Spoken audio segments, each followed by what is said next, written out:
여러분 안녕하십니까. 날이 바뀌어서 8월 11일 화요일 새벽이 되었습니다. 저녁입니다. 비가 참 많이 왔습니다. 어제까지 49일째 계속된 최악의 장마입니다. 왕조시대라면 하늘이 놓였다면서 옥문을 활짝 여는 대사민령을 내렸을지도 모를 천재지변입니다.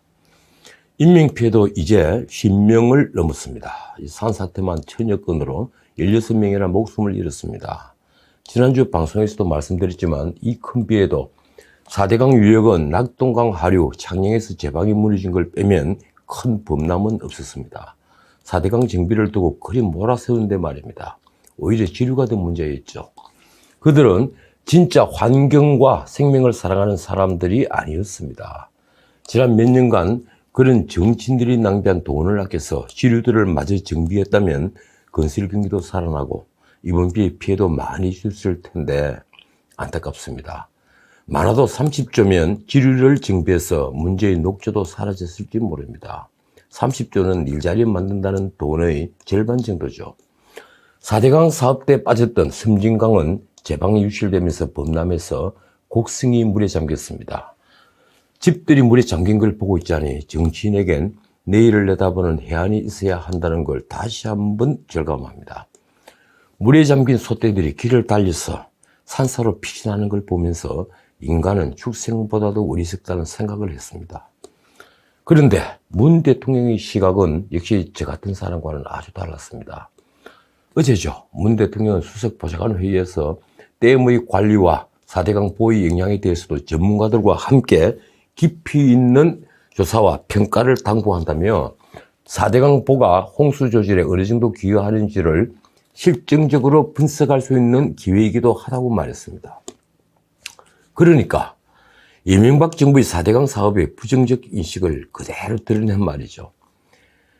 4대강 사업으로 홍수가 사라진 게 아니라 일부 주장대로 4대강 보가 잘못되어서 낙동강 하류 제방이 유실됐다는 주장을 대통령은 하고 싶었던 걸까요? 주말 동안 인터넷을 달군 뉴스들은 청와대 비서들 사표와 후속 인사에 대한 예측들, 그리고 지난주 있었던 검찰 인사에 대한 비난이었습니다. 조선일보 10일자 헤드라인은 집값 분노 수습하려다가 더 불지른 청와대 참모 사표입니다. 이면의 제목은 토요일 제 방송 제목과 똑같았습니다. 권력은 짧고 아파트는 영원하다. 3면엔 저도 지적했다시피 홍남기, 김현미, 김상조 등 이번 부동산 정책 실패로 민심 위반을 부른 핵심 책임자는 멀쩡한 걸 짚었습니다. 어쨌든 문 대통령이 비서실 개편을 결심한 것은 금요일이었다고 합니다. 언론 보도는 이렇습니다. 문 대통령이 금요일 오전 보고 내용에 대해 역정을 냈다.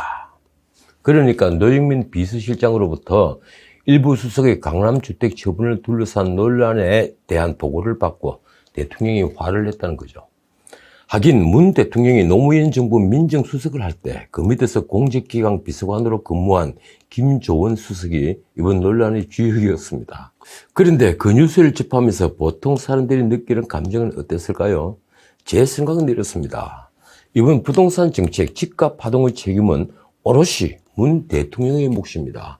주택 공급이 사실상 봉쇄되고 집값이 급격히 올라 사회적 불만이 팽배하자 대통령은 집값을 반드시 원상 회복시키겠다고 결기를 드러냈죠. 그러니까 시장을 이기려 한 사람은 다른 사람이 아니라 문 대통령 자신이었습니다. 김상조, 홍남기, 김현미 같은 이들은 자신의 철학으로 일을 벌였다기보다 그저 대통령의 뜻을 받던 죄밖에 없었던 거죠. 그래서 감히 말씀드리건대 청와대 비서들을 바꾼다고 해서 민심이 수습되지는 않습니다. 앞 방송에서도 지적했지만 이번 부동산 파동은 단순히 잘못된 정책을 폈다기보다 절대 건드려서는 안 되는 검단의 영역을 건드렸기 때문입니다. 그 문 대통령은 어제 수석보좌관 회의에서 다시 한번 충격을 주더군요. 오늘 아침 신문 헤드라인은 무엇일까요? 제가 정치부장이면 문 대통령의 어제 발언을 제목으로 하겠습니다. 문 대통령은 어제 수석보좌관 회의에서 이런 말을 했습니다. 정부의 부동산 종합대책의 효과가 서서히 나타나고 있다. 과일 현상을 빚던 주택시장이 안정화되고 집값 상승세가 진정되는 양상을 보이기 시작했다. 앞으로 대책 효과가 본격화되면 이런 추세가 더욱 가속화되리라 본다. 요약하면 이렇죠. 정부 부동산 대책, 집값 진정되기 시작했다. 과연 그렇습니까? 이 말에 대한 평가는 굳이 제가 하지 않겠습니다. 제게는 그게 문 대통령이 지르는 비명으로 들렸습니다. 권력과 저와는 시각이 다르고 생각이 다르고 가치관이 다르다는 걸 새삼 절감했다 할까요? 다만 한 가지만 말씀드리죠. 문 대통령은 정부는 시장의 예상을 뛰어넘는 전방위적이며 전례 없는 수준의 대책을 마련했다며 정부가 책임지고 주거의 정의를 실천해 나가겠다고 했습니다. 주거의 정의, 과연 이게 무엇인지 정말 따지고 싶더군요. 투기는커녕 오래 살고 있던 집에 세금 폭탄을 안겨주면서 주거의 정의를 논하고 있습니까? 그런데 문 대통령은 정부 정책의 골자를 불로소득 환수, 투기 수요 차단, 주택 공급 물량 최대한 확보, 세입자 보호로 규정했습니다. 웃고 말죠. 일요일에는 온종일 청와대 비서실장 하마평에 오른 김현미 장관이 뜨거운 관심을 받았습니다. 수혜보다도 관심이 높았죠. 아마도 그녀의 비서실장 발탁 에드벌룬을 띄운 건 청와대일 텐데 그 반응에 충격을 받았을 겁니다. 대중의 반응은 이렇습니다. 이러다 우리 집이 100억 가겠다. 국민을 언제까지 희롱할 것인가? 그럼 세금은 무슨 돈으로 내야 하나? 대중은 비판과 조롱을 한꺼번에 쏟아냈죠. 그녀의 비서실장 발탁설은 아마도 문 대통령이 새정치민주연합 대표 시절에 그녀가 비서실장을 맡았기 때문일 겁니다. 그러니까 그녀를 비서실장으로 발탁해서 부동산 이슈를 정면 돌파하겠다는 생각을 했을 정도로 아직 권력은 민심을 제대로 헤아리지 못하고 있는 겁니다. 어쨌든 문 정부의 부동산 정책에 대한 대중의 분노는 이제 쉽게 가라앉지 못하게 됐습니다. 사실 권력이 내로남불이 문제가 아니었죠. 서울 강남집 대신 청주집을 팔아 똘똘한 한 채 논란을 일으킨 노영민 비서실장이나 시가보다 2억이나 비싸게 내놨다가 사표를 쓰기로 하면서 슬그머니 다시 거둬들인 김조원 민정수석의 몰림씨까지 이 판국에 누군들 이해하지 못하겠습니까? 진짜 대중을 화나게 한 건 그게 아니었습니다. 집 가진 사람은 세금 폭탄으로 견디기 힘든 고통을 안겨주고 집 없는 사람에겐 이젠 좋은 집은 영원히 그림의 떡이 되도록 만들었기 때문입니다. 그래서 이런 말이 나왔습니다. 전 국민이 부동산 분노 조절 장애에 걸릴 지경이다. 국민에게 이토록 정신적 고통과 물질적 피해를 주던 정권이 있었나? 그러고 보니 김조원 실장은 어제 수석 보좌관 회의에도 불참했습니다.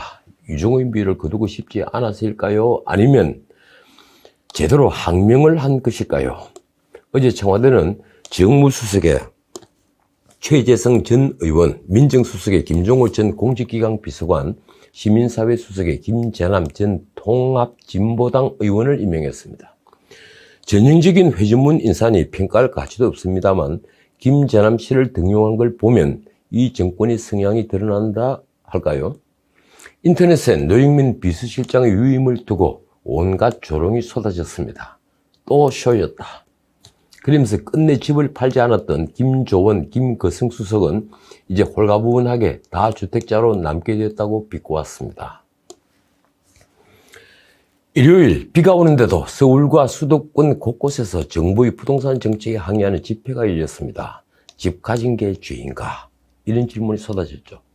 문 정부의 부동산 정책은 외관상으로는 다주택자들을 타깃으로 했지만 결국 서민의 삶을 파괴한다는 게 드러난 집회입니다. 어제 조선일보 제목이 날카로웠습니다. 부동산 블루, 무주택 좌절, 1주택 한숨, 다주택 분노. 참 축약이 잘 됐더군요. 그렇습니다. 투기를 막아 집값을 잡겠다고 했지만 무조건적인 징벌적 세금은 집값과 전월세 가격을 터무니없게 치솟게 하면서 모든 계층을 분노케 만들었습니다. 이제 주거비용은 전체 가계비용의 절반 가까이 치솟을 겁니다. 결국은 중산층의 가처분 소득도 줄어서 소비는 더욱 위축되겠죠. 세금 폭탄을 안 끼면 다들 집을 팔 것이고 당연히 집값은 잡힐 것이라는 막연한 생각을 맨 처음 한 사람은 누구일까요? 어제 수석보좌관 회의에서 대통령이 한 발언은 이 막연한 생각에서 한치도 벗어나지 않았습니다. 일요일에는 또 2명의 스타가 탄생했습니다. 한 분은 사표를 쓴 검사고 또 한 사람은 사라진 줄 알았던 조국 전 장관이 다시 스타덤에 떠오른 겁니다. 7일 검사장급 인사로 광주지검장에서 법무연수원 기획부장으로 좌천된 뒤에 사표를 쓴 문찬석 검사가 새로 떠오른 스타가 됐습니다. 그가 8일 검찰 내부 통신망에 올린 사퇴 인사 때문입니다. 그는 어제 퇴임했죠. 그는 문제의 사퇴 인사에서 추미애 장관은 물론 요직을 꿰찬 추미애 사단 검사장들을 강하게 비판했습니다. 이렇습니다. 그 많은 인재들을 밀쳐두고 언론으로부터 친정권 인사들이니 추미애의 검사들이니 하는 평가를 받는 검사들을 노골적으로 전면에 내세우는 행태에 대해 우려스럽고 부끄럽다. 그도 그럴 것이 정권에 유리한 수사를 한 검사들은 법무부와 대검 핵심 간부로 승진을 하고 대신 윤석열 총장의 편에 섰던 검사들은 하나같이 모두 물을 먹었습니다. 문찬석 검사는 나라를 망하게 하는 것은 무능한 군주가 무능한 장수를 등용하는 그릇된 용인술 때문이다 라며 권력에 직격탄을 쏘았습니다. 또 추미애 장관을 빗대서 이렇게 말했더군요. 전국시대 조나라가 인재가 없어 장평전투에서 대패하고 40만 대군이 산채로 그 등에 묻힌 것이냐. 옹졸하고 무능한 군주가 무능한 장수를 등용한 그릇된 용인술 때문이었다. 그는 검사라는 호칭으로 불리지만 다 같은 검사가 아니라고 했는데 기자와의 통화에서 차기 총장 영순위라는 이승윤 서울중앙지검장을 두고 그분이 검사라고 생각하지 않는다고도 했습니다. 그 이승윤 검사장이 밀어붙인 채널A 사건을 두고는 총장의 지휘감독권을 박탈하는 위법한 장관의 지휘권이 발동되는데 그 대상에 실체가 없다면서 사법 참사라 할 수 있는 것 아닌가라고 적었습니다. 아니나 다를까 제야 법조계와 일선 검사들이 반발도 쏟아지고 있습니다. 문찬석 검사와 동지 관계인 김웅 의원은 정권이 앞잡이 정권이 심기 경호가 유일한 경력인 애완용 검사들이 득세하는 세상이 됐다고도 했죠. 어째 표현이 좀 그렇긴 합니다만 많은 변호사들이 이 말에 공감하더군요. 어쨌든 비판은 두 갈래입니다. 하나는 정권에 기대고 빌붙은 검사들이 대거 승진하고 발탁된 겁니다. 그 반대로 권력을 수사한 쪽은 철저히 소외됐죠. 또 하나는 검찰이 4대 요직인 이른바 빅4, 서울중앙지검장, 법무부 검찰국장, 대검 반부패 강력부장, 그리고 공공수사부장을 이번에도 호남이 독식했다는 지역 편중 인사입니다. 도대체 그동안 윤석열 사단에 있다면서 핏대를 세우던 자들이 이번 인사에는 왜 추미애 사단이라면서 비판하지 않는 걸까요? 놀라운 건 8일 추미애 장관이 페이스북에 당당하게 원칙에 따른 인사를 했다고 쓴 것입니다. 그 글에 눈을 의심케 하는 표현이 또 있었습니다. 이제 검찰에서 누구누구의 사단이란 말은 사라져야 한다. 출신 지역을 골고루 안배하는 것이 검사장 승진 원칙 중 하나였다. 이쯤 되면 할 말을 잊게 됩니다. 그녀는 어제 검사장급 이상 보직 변경 신고 자리에서 한 발 더 나갔습니다. 현재의 정권뿐만 아니라 앞으로의 정권을 쳐다보는 해바라기가 돼서는 안 된다. 정권이 아닌 국민을 바라보고 조직을 이끌어달라. 해바라기들을 중용한 이런 인사를 해놓고 그 당사자들 앞에서 앞으로는 권력 쪽은 쳐다보지도 말라고 한 건 아니겠죠. 아니면 행여라도 다음 정권을 쳐다보지 말라고 한 겁니까? 민주당은 일제히 이번 인사를 엄호하고 나섰습니다. 심지어 이원욱 의원은 노골적으로 윤 총장을 겨냥했습니다. 문재인 정부의 성공을 위해서는 윤석열 총장 같은 사람들이 뽑혀 나가야 한다. 뽑히는 게 아니고 뽑혀 나가는 겁니다. 이게 무슨 말인가요? 설마 윤 총장이 있어서 불법을 더 못 저지른다고 말하는 건 아니겠죠? 검찰총장 때문에 정권의 승패가 갈릴 정도가 됐습니까? 참 듣기 딱한 말이었습니다. 김두관 의원도 충성 경쟁에 일일이 뛰어들었습니다. 그는 윤 총장 해임 결의안을 준비할 테니 추미애 장관은 징계위원회를 열어달라고 요구했더군요. 참 가지가지 한다는 생각을 지울 수 없습니다. 또 한 사람이 있었다. 조국 전 법무부 장관에 대해 언급하지 않을 수 없죠. 그는 일요일 페이스북에 이런 글을 올렸습니다. 작년 하반기 초입 검찰 수뇌부는 올해 4.15 총선에서 집권 여당의 패배를 예상하며 검찰 조직이 나아갈 총 노선을 재설정한 것으로 안다. 집권 여당의 총선 패배 후 대통령 탄핵을 위한 밑자락을 깐 것이다. 검찰이 울산 사건 공소장에 문 대통령 성함을 15회 적어놓은 것도 그 산물이다. 그러니까 이 말을 액면 그대로 해석하면 윤석열 총장은 작년부터 여당의 침몰을 예상하고 문 대통령 탄핵을 위해 울산시장 선거 개입 사건에 문 대통령을 끌어들였다는 겁니다. 참 놀라운 발상입니다. 검찰에 노선이 있다는 것부터 놀라운 발상이죠. 이런 상상력으로 자신이 가르친 제자들이 판검사를 하고 변호사를 하고 있다고 생각하니 목골이 송연해집니다. 이 나라에서 한때 지성인으로 불린 자들은 권력의 맛을 보고 나면 왜 하나같이 본색을 드러내는 걸까요? 그들은 저울추가 뿌려져서 기울어진 저울 마냥 평생 가치가 전도된 세계에 살면서도 멀쩡한 남을 재단합니다. 자, 오늘은 여기까지입니다. 흐르는 물은 반드시 아래로 내려갑니다. 세상의 모든 이치가 그렇습니다. 끝나지 않는 음악이 없듯이 끝나지 않는 권력도 없습니다. 내일 뵙죠. 지금까지 전식이었습니다.